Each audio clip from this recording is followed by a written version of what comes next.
shout out Austin and the BuidlGuidl team. So we're going to skip ahead here because we have a lot of projects to talk about. For those that aren't familiar with BuidlGuidl, they build a variety of open source tools. One of them is Speedrun Ethereum. It actually recently got redesigned because the way that you develop on Ethereum is now like forever changed. You kind of now just need to know about like the big level concepts of how Ethereum works, how it's different than normal programs. And then once you know those concepts, you could use AI and actually build these new projects that are going to advance Ethereum. And they now have a course that like teaches you these concepts in order to learn the basics, like lending, even like new AI agent stuff, prediction markets.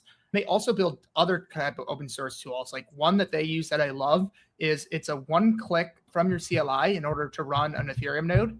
And then you have an option to actually contribute to this distributed RPC that anybody can use to get access to an RPC that isn't just using Infura or Alchemy. And I do that. So it's super cool. I run my Ethereum node and I contribute to this distributed RPC. BuidlGuidl is an entity that runs on donations. And so if you want to support helping future Ethereum developers get involved in the ecosystem, support BuidlGuidl here. Yeah, it sounds like they were just updating something on the servers. So sorry about that.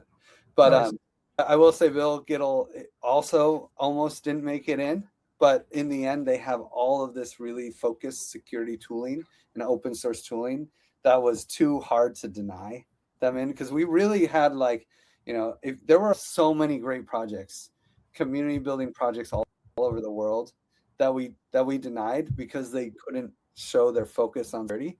But this BuidlGuidl CTF, war game style Solidity security challenges, like that education, those educational tooling, and also ABI Ninja, like that you could just run any old contract like with their ABI. Like you maybe for instance, a lot of people had money in these old food farming things, like sashimi.